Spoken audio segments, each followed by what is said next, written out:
Hi, my name is Heather, and welcome to Heather Havenwood TV and Hangouts with Heather, where you learn more about business, life, and internet marketing. And today we have Erica Gastner, Queen of Results. However, right now she's audio only, and that's okay. Erica, are you in the line? I am. How are you? I'm good. Right now, I don't see an image of you. Oh, that's so sad. It says poor internet connect signal. Welcome to Blab World. If you want to, while I just chat, go ahead. Oh, you can see Erica, huh? I can't see And Erica. I can see you, so. Really? We're going to go with it. We're going to go with it. No, That's Blab. We'll just run with it. It's all good. We'll just run with it. I just see your pretty little round face, and it's all good. So Queenie meets Sexy Boss. So I know myself as, Chief Sexy Boss. I've got a book out, Sexy Boss. And then I meet Erica. She's the Queen of Results, AE Queenie. So I think Sexy Boss plus Queenie equals a badass party. Yeah, it's going to be an amazing party today, sister. I'm excited. Yes. High five. High five. So I don't have a bio of you. I don't have any of that. I'm not going to worry about that. I just think that you and I are, blood sisters by the fact that we've both gone through a lot. It's specifically in Southwest Florida for some reason. You're in the Naples area. At one point in my life, I was living in Marco Island and kind of born and raised between Houston, Texas and Fort Myers. So, and I went through bankruptcy down there. That's kind of where what I call licked my wounds, hanging out at Marco Island and Naples and looking at the beautiful sunset, trying to figure out what the heck I'm going to do with my life. And that time period of 2006, 7, and 8, when things are crashing around you and everyone's hanging out. Like, I told you that story. I can tell it again. Like I went to Starbucks one day and just to get out of the house. And I noticed that everyone was doing that and no one was leaving for like hours. And they weren't really doing anything because no one was working because there was no work, So they're all just kind of. It was crazy. Kind of like, they're not like working. They're more like this. Like, what are you doing? I don't know. What are you doing? What's your name? I'm bored today. What are you doing? So it was a very interesting experience, especially. So tell us a little bit about you and what you do now for work, and just kind of give the audience who you are. Well, thank you so much for that. Yeah, that was definitely an interesting time in like the 2006, 2009 era in the Southwest Florida market. I was actually coming down to Southwest Florida from Illinois in 2005, right at like the height of the bubble, like the real estate bubble down here. And my first husband, I had moved down here with him, and I had mentioned this to you. And this is going to be shocking to a lot of people, but my first husband was actually a little older than me. When I mean a little, I mean a lot. He was actually 28 years my senior. So we moved down to Florida to be closer to his kids and grandkids. And here I am in my like late 20s. And yeah, I'm a grandma, right? So I was really just like a little devastated leaving my hometown that I had known for many, many years in little old Danville, Illinois. And moving to Florida, it really kicked my butt because it was like in a good way, because I now was in a new community that I didn't know a single soul other than my husband, his family, and my dog. So I needed friends, I needed a job. And so I started, I actually went to a little networking event, like a women in business or like a national women in construction event. I don't recall the actual event, but I ended up going to an event and started talking to people, got a job, and then shortly from that, I ended up really immersing myself into the community. Thank goodness my employer, which was the title agency at the time, was really all about community service and giving back and getting involved with different things. And so rather quickly, I established a lot of connections in the community, which flash forward led me into a job working for a Chamber of Commerce here in the Fort Myers, Naples area. I was actually working for the Greater Fort Myers Chamber of Commerce. And so today, now that I have my coaching practice, I built that based on the foundation principles of like going out there, meeting people, finding out, like asking questions and getting to know people at a genuine level, only because out of necessity 11 years ago, I didn't know anybody. I didn't know anything. So I was like selfishly trying to like meet people and connect with them. But through that process, discovered, wow, like there's a real need for people wanting to feel connected and feel like that there's a resource out there for them in business, in life, in relationships, in, finances. I mean, not that I speak to the financial stuff, but really helping people connect with things. And that's kind of where I'm at today. And Now I love connecting with people, and I get to do it globally, which is pretty awesome. And you're in Austin and I'm in Florida, so we get to do this, and it's pretty exciting. What I find is that the more high tech we go, the more low touch people want. And what I mean by low touch is like that connection. It's like the more high tech we get, the more disconnected we get. And then on top of that, the more we desire the connection. You know what I mean? It's almost like we didn't know we desired it until it's missed. And I walk my dog every day here in Austin, Texas, and I go out. It's beautiful. And it's right in the trail. I live right near the trail. And I usually don't take my phone. I'm really big on not taking my phone, or at least turning on silent and have it with me just in case, but not touching it. Well, this one particular time I'm texting or something, like I'm still in the middle of doing something. My dog has to go to the bathroom. I'm walking the dog. And I remember this gentleman, he's probably in his 60s or 70s. And he just kind of snapped at me like, damn phones, you got it, like that or whatever in passing. And I just laughed. I'm like, he's right. I should be enjoying this gorgeous day, looking out, not looking at this tiny little screen. And I think it's really great that you went out there and got connected to the community, because it does make a huge difference. And that happened to me when I moved from Marco Island to Austin. I didn't know anybody. I had to start from scratch. It's like getting out there. So it's like the whole intention of today's blab was really about, who you are and what you're doing now, but also some tips, or tips or tricks, and or how you want to say it, principles that you would say you use maybe consciously or subconsciously to rebuild your life. Because like you said, you were in a relationship where the gap was quite large. And I get that, I totally get that. I actually have a website called justdateyoungerwomen.com. So that's kind of funny. But that is a huge gap, because you're at a different place in your life than he is. 28 years, that's a huge gap between mindset and where you were at and maybe things you're needing versus him and things like that. So can you talk to that, and how did you rebuild your life from there? Sure. There's all sorts of ways I could actually go with that question. I think first and foremost, like when you hear a story like that, when you hear like a girl in her 20s marrying somebody in their 50s, right away, people they're like, oh my gosh, it's a lot of assumptions, right? And for me, yeah, right. And I always said that my early 20s was I was the typical 60-year-old, I just was well, I should do things a certain way, and I should act a certain way. And if my husband was in politics, I would want to be the senator's wife. And I just had this very Stepford wife approach to things. And so I was very mature past so a lot of people gave us 12 days, and we stood in there for 12 years. But when that happened, when the divorce happened, or actually I should say when I was going through we're on this path where we're really not on the same page anymore. It was requiring me to kind of dig a little deeper in terms of what was my commitment to the marriage. And I always had this belief system, growing up, my folks, they weren't necessarily compatible after a certain point, and they stayed together because it was the thing to do for the kids.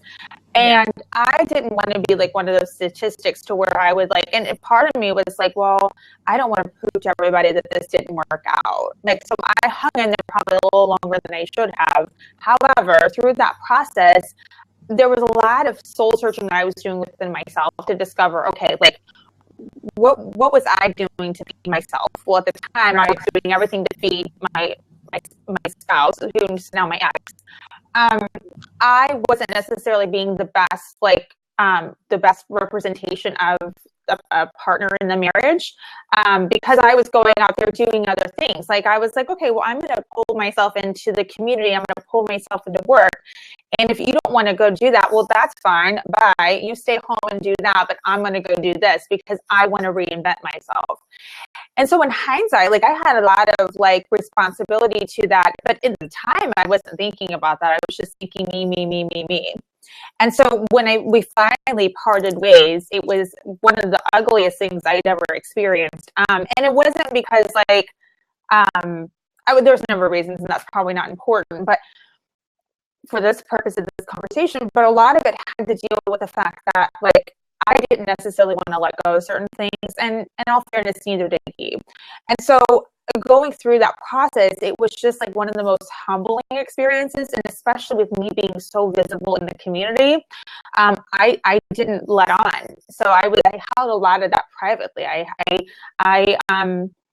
I was like drinking more than I probably should have. I was like eating out like more than I probably should have, like indulgent eating, like, well, I'll have that ice cream or that dessert or whatever, not thinking about my fitness, not thinking about the things that I had taken care of and wanted to do to take care of myself, care piece of it, just kind of getting wrapped up in the emotions of it. Fortunately for me, I had wrapped up with that marriage, and then about the same time was entering a brand new relationship, but keeping it all kind of like hidden behind the scenes, because a lot of people were like, they knew me in the community.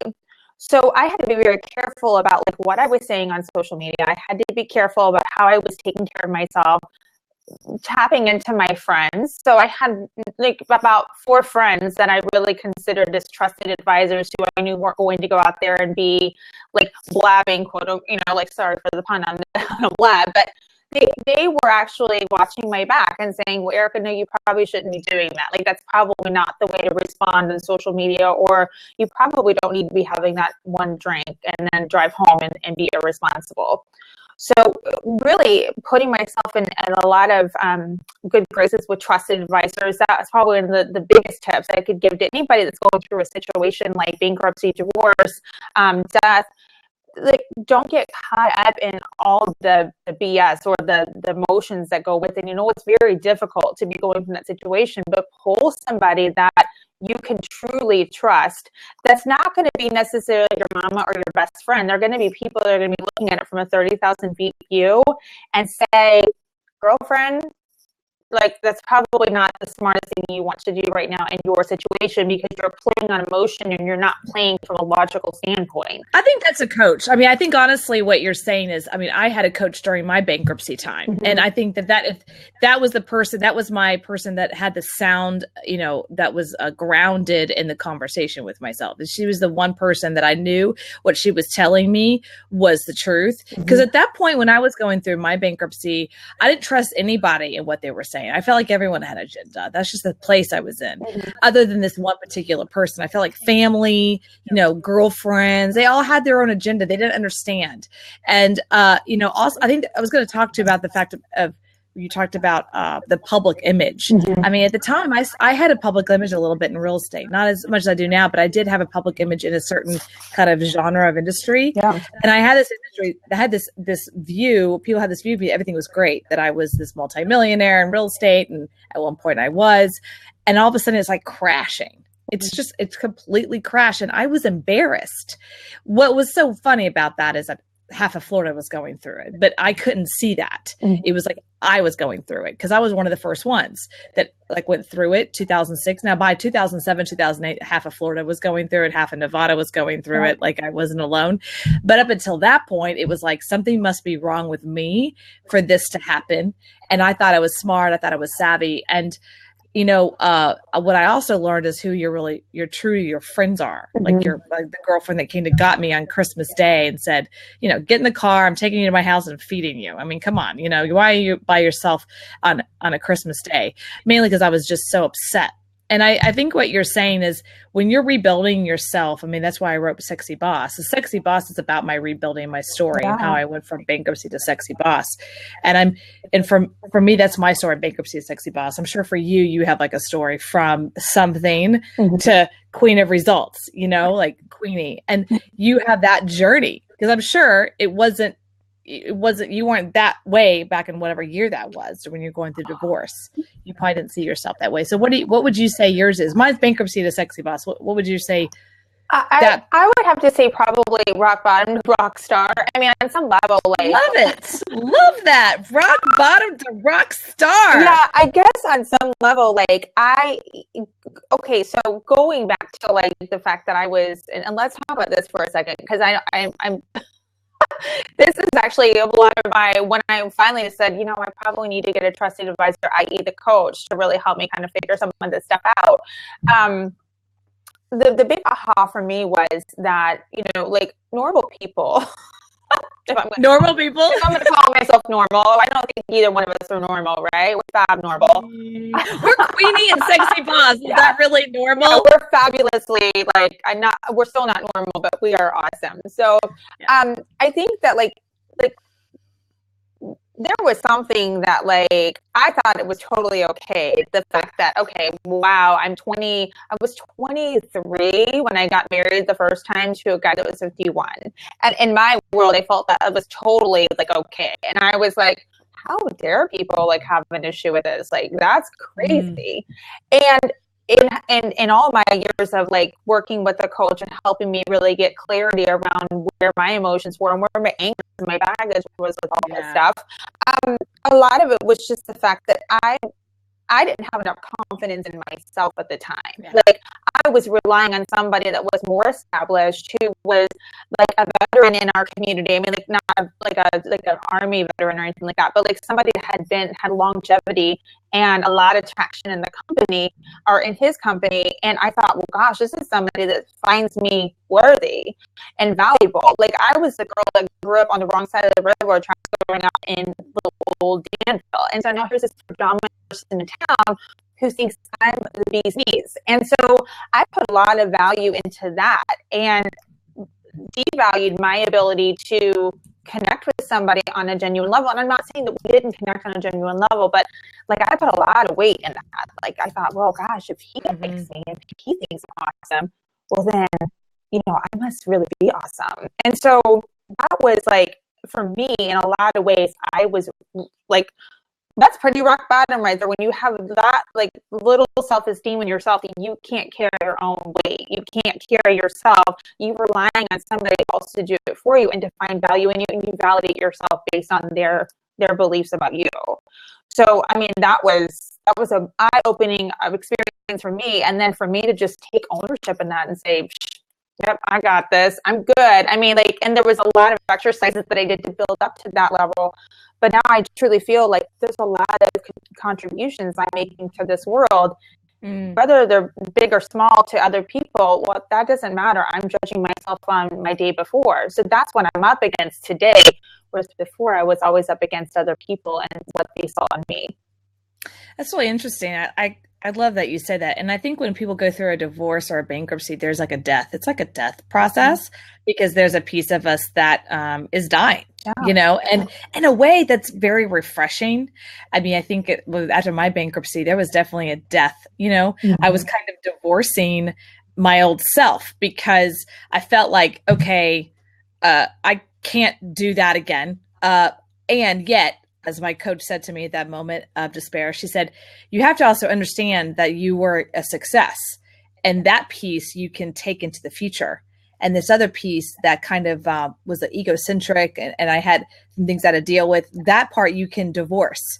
You know, you can actually begin to like divorce that part of you and kind of create and take into the new relationship with oneself, really, and the new relationship with your new business and what you're going to create again, that new self. And I had a hard time with that. It was like an old self and a newer self. And now I see that. But that was really kind of this gift of I got to divorce really an old self, including old relationships along with that. And I had this kind of vision that because it was like foreclosure too. The house was being like sucked in, kind of like the Wizard of Oz or something. Oh, You're wow.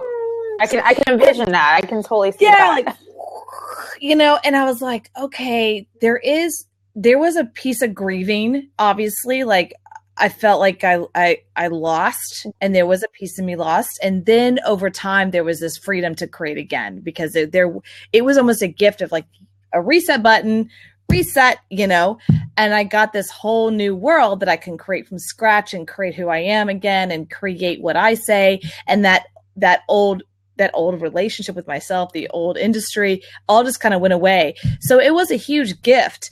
Mine wasn't what a divorce, but it was, you know, it was a divorce of myself. Sure. And I think that's a huge, huge piece. And that's why I always talk about the journey of Sexy Boss, mainly because I consider it for myself. It's a way of being, you know, it's a way of being, like being whatever, you know, being loving, being Sexy Boss. It's like, owning who I am as a woman, and then adding that piece of being ownership to your life. Like what you talked about and brought up is, you were the one who attracted the relationship, and that means you're beautiful and you attracted a great man in your life, and that got complete, and you get to create and attract a new man in your life, a new one. Yeah, right. Yeah. And I created the success, and I can take that success into the future. So I love that. Yeah, and that's awesome. I mean, and it's just about like taking ownership, and I think there's so many people out there. I don't want to just exclude like women or men. I mean, there are a lot of people, especially in the entrepreneur space. When you're constantly venting, like, I mean, you're not like necessarily like selling a widget, especially those people that are out there, that are thought leaders. And, I give a lot of respect to those people. I mean, I'm one of them now, and of course you are too. But like, there's a lot of commitment on our part to probably put ourselves out there in such a vulnerable way. And so I think part of that, it makes it a little easier for people like us just to talk about our journey and talk about our story, but there are a lot of people that still have a lot of shame in that story. Well, my coach said to me today, she said, one of your gifts that you have is that you did fail in business. Mm-hmm. And she said that about herself too. She's like, I failed in business. That's the only way. She's like, imagine you never failing in business and then you trying to be a business coach. There's no way. Yeah. You can't coach someone else you haven't necessarily been through some level of something with that. Mm-hmm. So it's like actually a gift that, I have created, failed, created, failed, created. And so then I can actually be the one who can speak to other people and be a thought leader. Because I think that people always ask me, why did you create a dating business in 2007? And I always laugh about it because, I had the skill set called internet marketing, but I promise you, I did not have the confidence to go out there and go, I'm an internet marketer and I could teach you how to make millions. I'm broke, but I could teach you how to make millions. And a lot of people were doing that. Like, let me teach you how to do all this stuff. I'm broke, but I could teach you how to do it. And I was like, you know what? I want to build something like on my own and build it. And then after 6 years, I now can say, okay, I've built this. It's still going. It's still my business. I have 3 other businesses. Now I can coach you. Mm-hmm. Now I can coach you in this thing called internet marketing. Right. And there's a lot of integrity and weight behind that because you've obviously been through the process and you're not trying to teach people on something that like you are like, well, I think I can do that. It's like having an overweight personal trainer. Yeah, it's like, okay, no, and I think that's another point I want to bring up too. It's like there's so many people out there that wish they could do something, quote unquote, wish they could do something. And it's like, okay, well, what are you doing? Like, what steps are you doing to like get to where you can do that? So if it's getting over, but if it's working through like your bankruptcy challenges, if it's working through a divorce, if it's working through like a tumultuous area of your life, then like instead of wishing that you're going to like take care of it one day, like what are the steps that you're doing today to get you to that point where you feel like you've worked around it. You might not have like overcome it, but you're in a place where you can talk about it without crying or like in an emotional state of like, oh my gosh, this happened and this totally defines me. Well, no, like it happened, but it doesn't define you. Yeah. So how do you get to that point of like wishing you can work through it to I know I can, and I know that I can like come out of that victoriously and live to tell about it and then go make $1 million at a business doing it. Talking about it. Yeah, my parents went through a very public divorce, and I don't talk about it much. It doesn't bother me to talk about it, but it's one of those like, oh yeah, because it was a 3-year jury trial. Talk about craziness. And it was in the papers, and it was the first jury divorce trial in all of Harris County, which is Houston, which is huge. It not like something that's to be proud of, but it's like that's how crazy it was. And I always tell people, who won? No one. Yeah, no one won. Kids didn't win.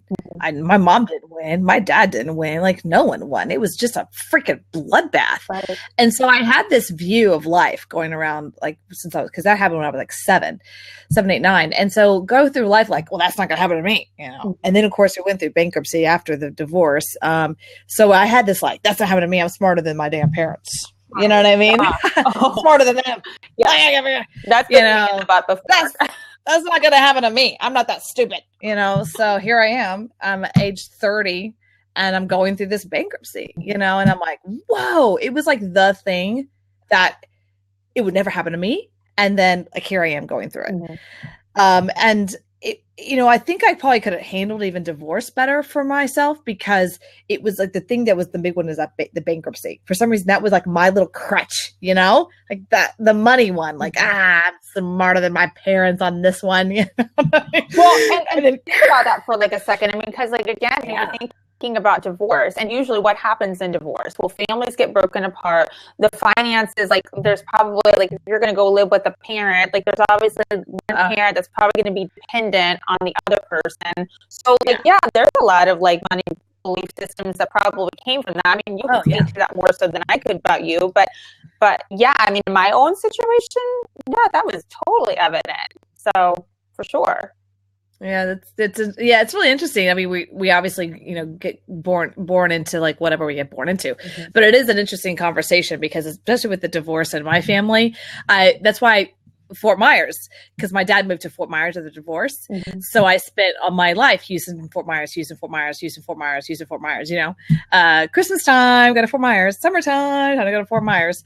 So I spent like half my life in Fort Myers, which I find funny, but I'm really a Texas girl. So I always talk about how I need to have like dual citizenship between Texas and Florida. It's like, yeah, right. Like maybe the special license or special permit or something you gotta have it down. Yeah, in fact, what's funny is when I moved to Texas, I still have my Florida license and it was valid, and of course I got a Texas license, but I didn't like throw away my Florida license, because it was valid. And I got pulled over, and this is so Texas, okay, by the way. So I get pulled over in Texas, and the cop's like, I give him my Florida license, even though I have Texas plates. I'm like, well, I have both. I mean, here's my Florida one.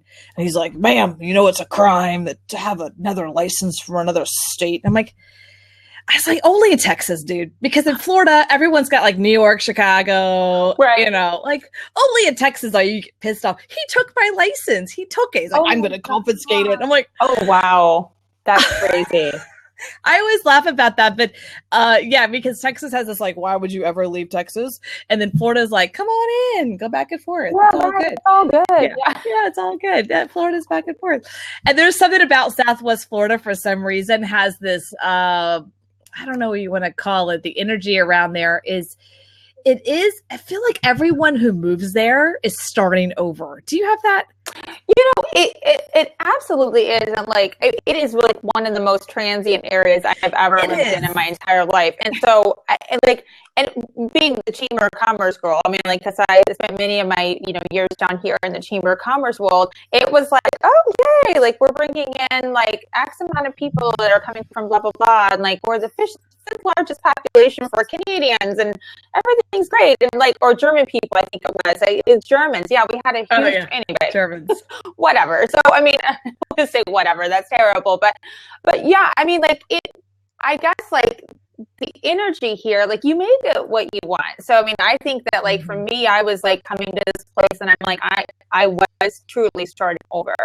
In a lot of ways, I wanted to just fit in too. So I think a lot of people come here, and the circles that I've put myself in here in this neck of the woods have definitely been like of that, like, well, hey, stranger, we'll welcome you in, have a seat. Now you're part of our family, and so that's exciting. There's some other areas or other parts about this immediate area that aren't as progressive, but I think that they are working on strategies to make those a little more progressive. So time will tell. Time will tell. Yeah, I think I love Naples. I just remember living on Marco Island, and the average age was 80. Yeah, and there was still is. I'm sure. Maybe it's 85 now.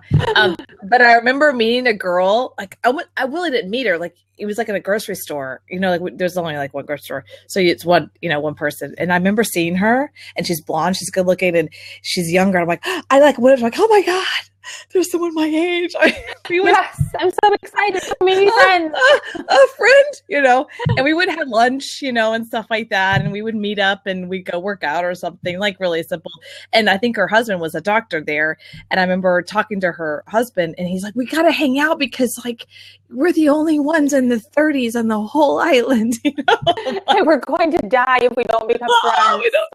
Right. Yeah. It was definitely a different way of like, I'm becoming friends with you basically because you're the only one my age on the entire island. Like, oh my God, this is crazy. I do remember that distinctly. And I do love Marco Island. I love that period of my life. But Marco Island signifies for me kind of a stopping point where I just literally looked down to the ocean every day. I saw the sunset every day. And I just kind of, what do I want to do here? What's next for me? How do I create again? How do I start again? How do I create again? I was very blessed to have that ability to do that for an entire year. But I remember when I got in the car with my dog and my Pathfinder and my cell phone, that's all I had.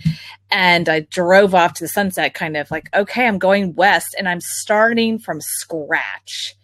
And I didn't know how or why, or I just didn't know what I was going to do. And I was by myself and me and my dog. And I feel like if I could eat and breathe and be in my car and I'll live out of that for a while, then I'll be fine. And I think that's one of the things people get hung up on. They want to know how it's going to go. And you just have to press forward. And there's a question that I was gifted to, meaning someone gave this to me at the time. And I use it every day. I have it right here. I'm looking at it. I'm just going to give it to everybody here. The question is, does this feed my confusion or strengthen my clarity? And so I started to put every single thing I did up to that question. Does this feed my confusion or strengthen my clarity? Does this feed my confusion, strengthen my clarity? So everything down to working out, not working out, relationship, that guy, not that guy, business opportunities, that job, whatever. Like I put it all to that question, even like going for a drink. Does this really feed my confusion right now or strengthen my clarity? Is it taking me to where I want to go or not? I just love that question. Mm-hmm. Would you say that you probably did that subconsciously a little bit? Well, I think like I would like to think that I did, yes. Yeah. But in all reality, I think that like you said that about like going out and like, well, maybe I shouldn't do that. Oh, well, yeah. I mean, that was probably like if I was going to talk about like my more rock bottom situation, like probably within the last 4 years. That was like, okay, I know that like me drinking right now is not serving any purpose. Like, I mean, me having one more beverage to escape my like drama that's going on in my world right now is not serving me. And that was like probably one of those things that was like, I know this behavior is not healthy, but, and we could talk about drinking, we could talk about smoking or drugs or any habit. I mean, even any vice out there. It's just something to take you off of like Absolutely, the path. Yeah. And it's like, it doesn't serve anything. So sometimes like getting into that, like, you've got to get to that come to Jesus moment where you're like, if I keep doing the same damn thing over and over again, I mean, am I still going to be here to talk about it 6 months from now? And that's where I was. And that was like, nobody else knew that. I'm being very, very vulnerable when I'm saying that right now. And I could talk about that now without like breaking down and crying after many years of working through this. But you've got to get to that space of like, okay, if you feel like there's some major changes, like go get help. Like if it's, I'm not a real big like on counselors because I don't feel like counselors and most counselors that I've ever had experience with move you through the process. They kind of keep you stifled and keep you stuck there and want to talk about it. Yeah. But a good coach or a good mentor or a good trusted advisor is going to give you enough thought-provoking homework outside of that session to move you, like physically move you past that situation and get you into a better space. So like for me, I mean, David Essel, I will always be grateful for everything that man helped me get through. I mean, my first coach, And it's the whole foundation of why I'm doing what I do today, because I was seeing some major disconnects in the professional world, people having to deal with some major stuff, right? Divorce, bankruptcy, not knowing if they were going to meet payroll, you know, for their peeps. So like all of these things, and then not having the confidence or like you could show people, and I think you and I have had this conversation outside of this space, and you probably agree on some level, you can show people the how. But if they don't have the bandwidth to process it, they ain't going to get there. And again, it just takes that extra person that's not your mom, it's not your best friend, it's not your sister or your brother, that's or your husband or boyfriend or whatever. It's not that person that's going to get you through that finish line of solving that challenge for yourself. So it's got to be in here. It's really got to be in here to go beyond it. Mm-hmm. And what I love what you're saying. I want to speak to one thing, is that I think I was talking to someone else today on a podcast that, from age, 6 to 18, if you're first grade through 12th grade ish, we're taught not to fail, especially women, we're supposed to be nice. I hate that. When I see a mother tell their little girl, now be nice, I just want to sleep because it drives me crazy, because I'm like, that was my mother. Now be nice. I'm like, well, she's being mean. What part of I'm supposed to be nice? Because in the real world, in entrepreneurship, you've got to be assertive, not aggressive. You got to be assertive. You got to be like, this is what I need. This is what I want. Right. And we're taught at a very young age, don't ask where you want. Share. Right. Yeah. Share. And yet boys are like over there with their G.I. Joes, like, like killing each other. And they're out there in sports and football, like, go after your teammate. You gotta win, and women are like a dance team and let's all collaborate. And then they go out into business and it's like, not like that. Mm-hmm. And when you collaborate, I do the same thing, by the way. I've seen myself do it and I just cringe, but I see a lot of women do it, especially in business. We'll see at a table of like a business table. There's 10 or 15 people, and the woman starts talking, and the guy starts talking. They notice they started talking at the same time. The women will always do this. Go ahead. Mm-hmm.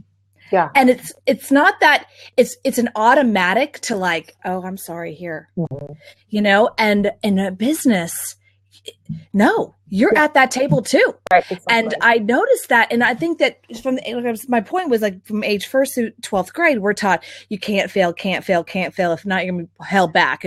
If you don't pass that test, Erica, you're going to be held back to 2nd grade. You're going to be held back to 3rd grade, whatever it is. You got to pass, got to win. But yet you can't be nice about it. Mm-hmm. And I just, that's not reality. Right. And there's something that I think it was Lean In.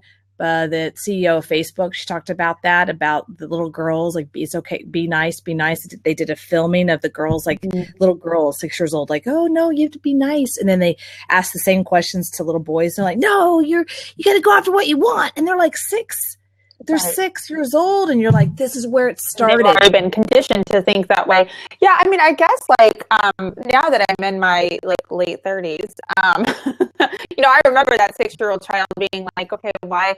I probably shouldn't do that, or like I probably shouldn't speak up. Actually, just kidding. I was actually probably pretty assertive, being the firstborn. 1 or 7.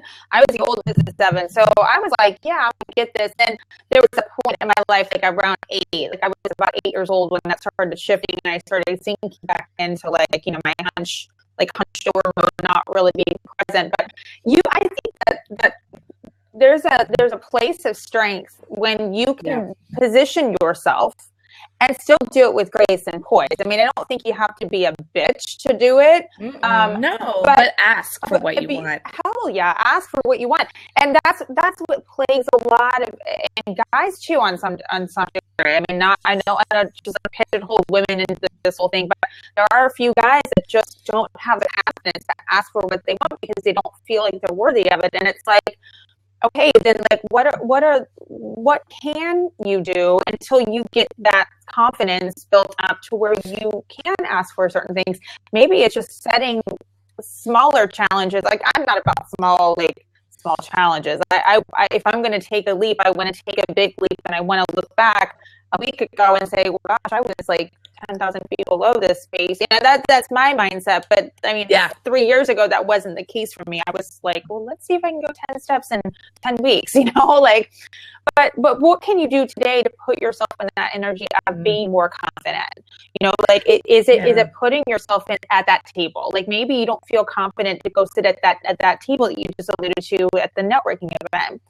Can you show up? There are plenty of opportunities in my neck of the woods. I'm sure there is in your neck of the woods. And if you're watching this, wherever you guys are at, talk to people like your Chamber of Commerce, or talk to like a civic organization like a Rotary Club. Those are great places to engage in conversations and start dialogue with people that are outside of your space.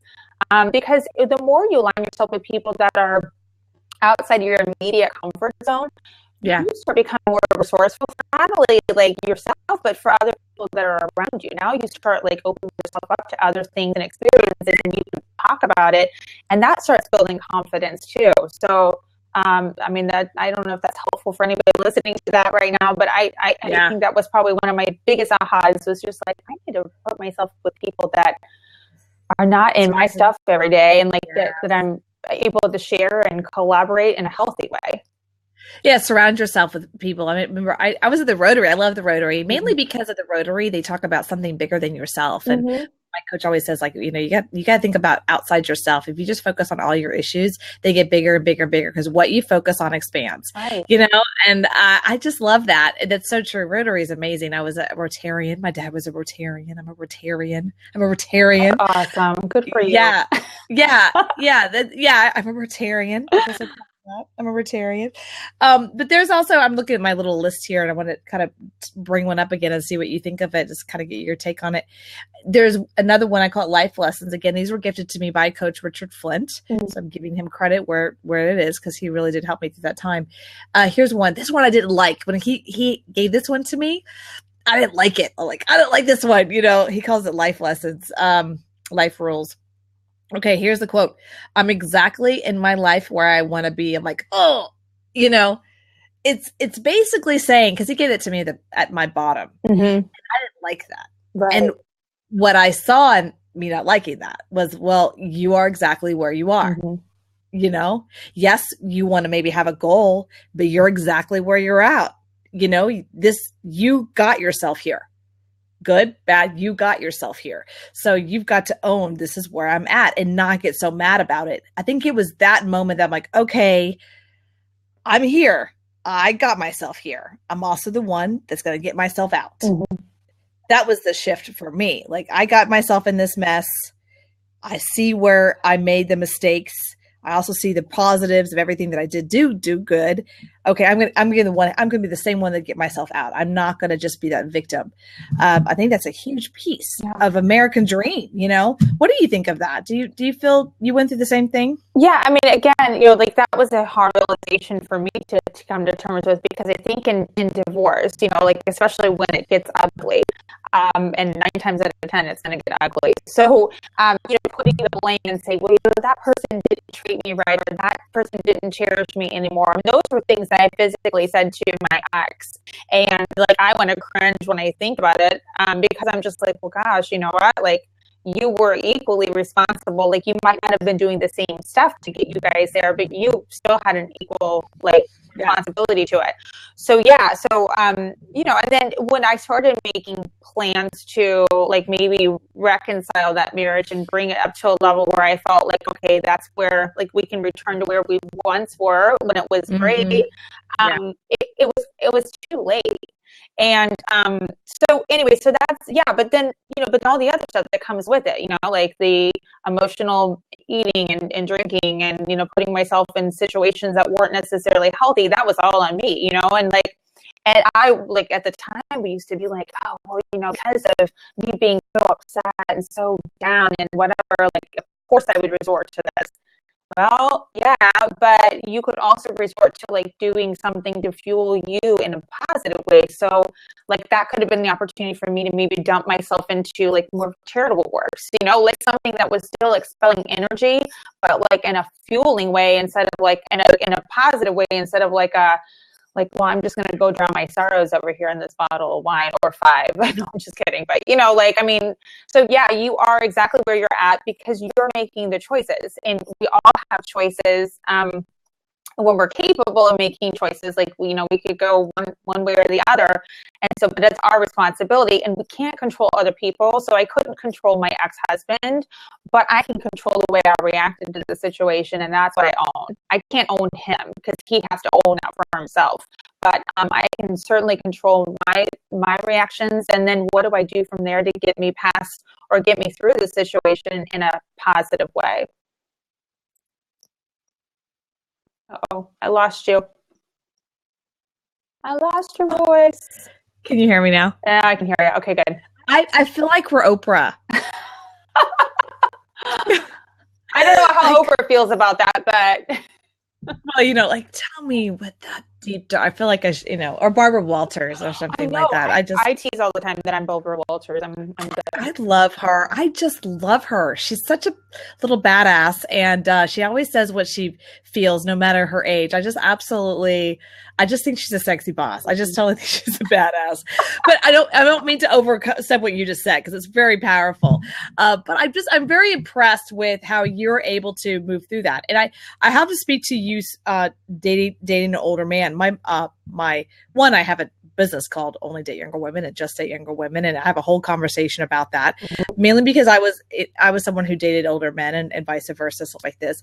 But a lot of guys come to me and they assume they go, well, I'm going to date a hot 20-year-old because she's a nice piece of A, you know, and then that'll make my life better.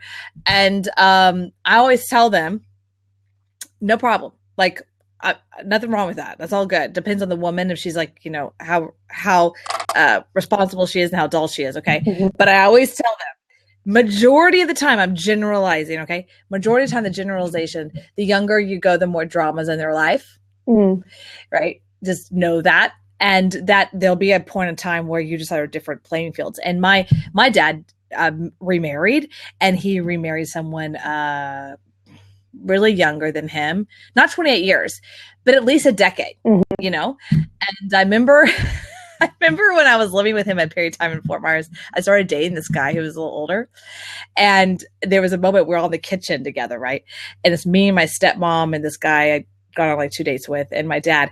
And my stepmom and him started chatting because they grew up at the same time. Oh, wow. Like, they were like, oh, do you remember? And they started talking about bands or something, like, because they grew up in the same era. Mm-hmm. And my dad and I are like, I don't know what they're talking about. Like, because we're, you know, I'm not in that era. Game, right? And, yeah. And like, he didn't grow up in that era. He was like, I don't know what you're talking about. And I just was like, I just started doing the like calculation in my head, like, this guy I'm about to date is closer in age to my stepmom.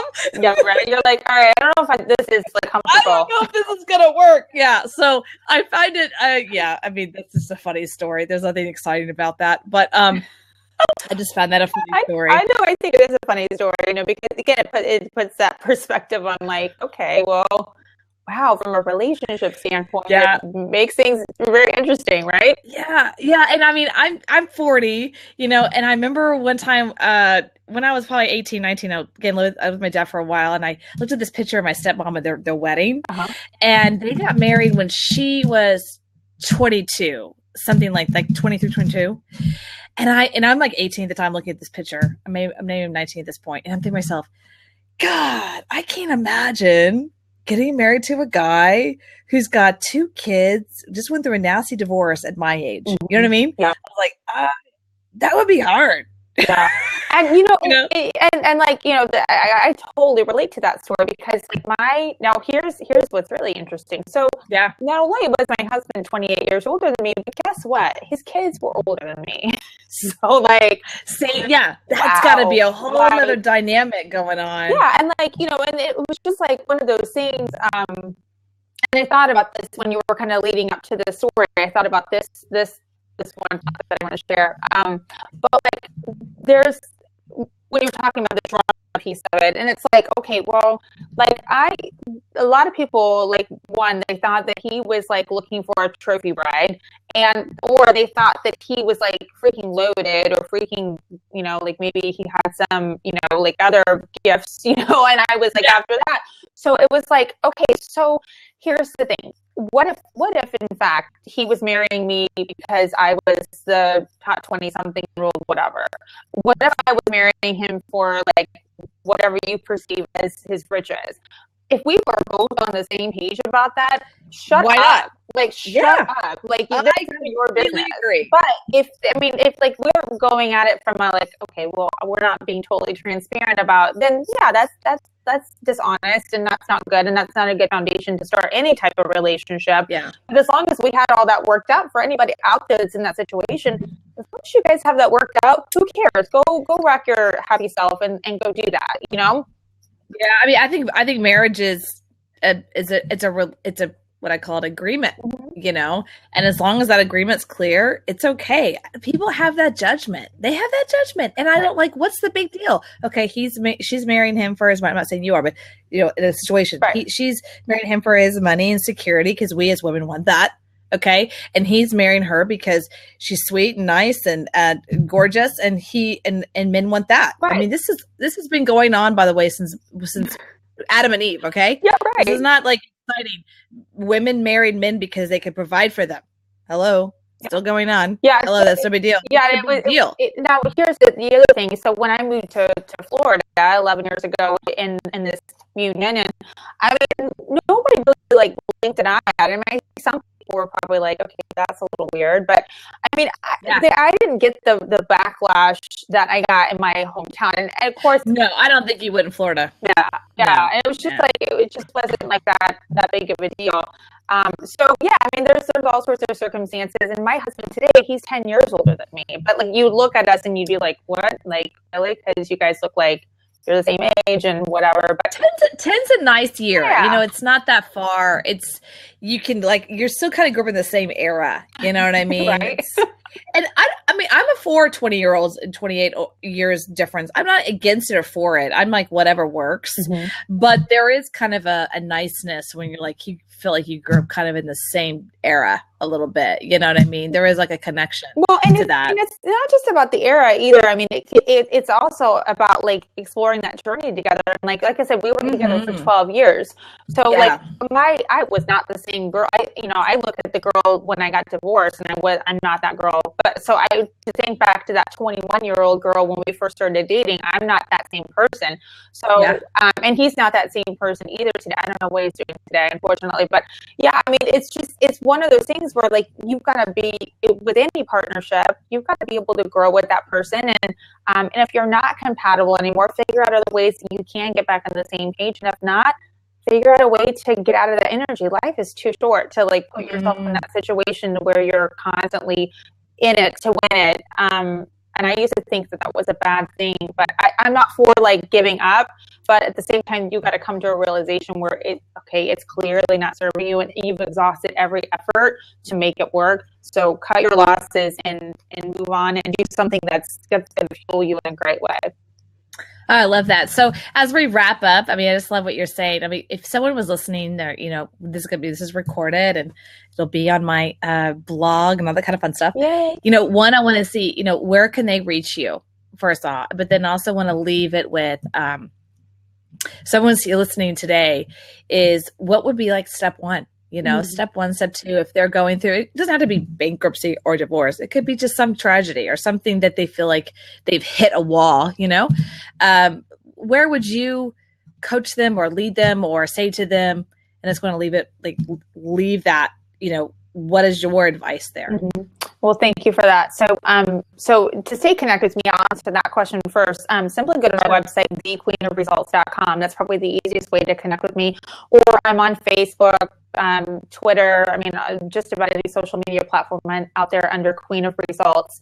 But the other piece of that is I think that whatever situation you're in, and I give people like, and it's going to sound like it's a lot of stuff, but it's really a 4-question checkpoint that you've got to put yourself through. So one, identify where you're at today. So like, what's the situation that you're hung up on? Number two, where the hell do you want to go in the next 90 days? So like, if you're in a situation that's not serving you, like where do you want to go in the next 90 days? The third question, what's holding you back right now from carrying that out? And then 4, if you don't have the know-withal to get the resources, who do you know that can help you? So it's just knowing where you're at, where you want to go, what might be holding you back, and who can help you get through it. I love that. And the who is really critical. I think the who's really critical. I honestly believe in a coach and not a counselor. That's just my view. Friends have their own little view. They also see you in the old way. Parents, same thing. Right. I love that 4-step process. It's so powerful. And my dad actually, you know this, my dad's a coach, but actually what's funny about that is, he fired me. I call it, he fired me. He dumped me. I call it, he dumped me as his dad, as his daughter. Because at the age 25, he's like, okay, that's it. I'm no longer giving you advice. You go to a coach, And I'm like, whoa. But it was a gift because he knew at that point, he couldn't really give me solid advice because I'm he's the dad and there's you there. And he knew that somebody else could really give better advice just because, or a different view, because I could hear them differently because they were not a father or a mother or, a girlfriend. It was literally a coach. It was a third party. And that was a gift. And that was 25. So I've had a coach ever since then. So thank you for that process. And what is your website? One more time. I'm going to put it in here, but what is it again? thequeenofresults.com. Okay, let's put it here. The Queen of Results.com. And do you have a book out yet? Not yet. We are working on a really cool book. Really? Tell us. Oh, I can't reveal too much about it at the moment, although I can reveal this. It's really just about taking those steps to really own your life and rule your world with power and poise, and in such a way that that you're really creating that unstoppable force. So we've got basically a process that we're going to be walking people through. We'll probably be pulling in lots of stories. I've interviewed a lot of, you've been on the show, Heather, on my Proclamation of Persistence podcast. So we'll be pulling in some amazing stories of other people that have been through some sort of adversity in their world, but they've gone through a process themselves to get them through that place where they actually rule their world with power and poise. So I'm very excited about that, and I'm hoping that we'll get that thing released by my birthday, which is September 12th. So well, good. You should do that. I will definitely support you. I did my book in 6 weeks, in and out, the whole thing. Yeah, it can be done. All right, it can be done. We'll have to probably talk off air about that, sister. Yeah, I have a system. It was gifted to me, and I took that system. I'm like, I'm doing this thing, and busted that thing out. And I just put it on, I put it on Kindle or whatever, Amazon, November 2012. And I didn't do a big launch, but we're speaking now January 14th here. Yes, Tuesday. So January 12th, I was told, I didn't even know, my book became an Amazon bestseller. I saw that on Facebook. I was like, hell yeah, girl, go. That's awesome. Yeah, so it doesn't have to be overnight. I hate that, like overnight success. I don't know, 2 years. Well, and that little process that I just talked about, that can literally be done in a matter of 15 minutes. Like doing that quick exercise. A lot of people think, oh, there's so many steps, and that's going to require me to map it out in 90 days. No, it really doesn't have to be. You can really pencil that down in a matter of 15 minutes or less. Because you're just boom, boom, boom. This is the answer to the question. So lots of good stuff, and I'm sure, you were on my show not too long ago. We're going to be releasing that interview before too long. So, we'll give lots of people opportunities to connect with us and so on. It'll be awesome. All right, let us know when your book is out, and thank you for coming out. Again, it is Erica Gastner at www.thequeenofresults.com or Twitter at Queen of Results. So welcome. Thank you for joining all of us, everyone, Sexy Boss plus Queenie. And this is the first episode of Hangouts with Heather, or I guess Lab with Heather, on Heather Havenwood TV. Thanks, guys. All right, thanks. Bye.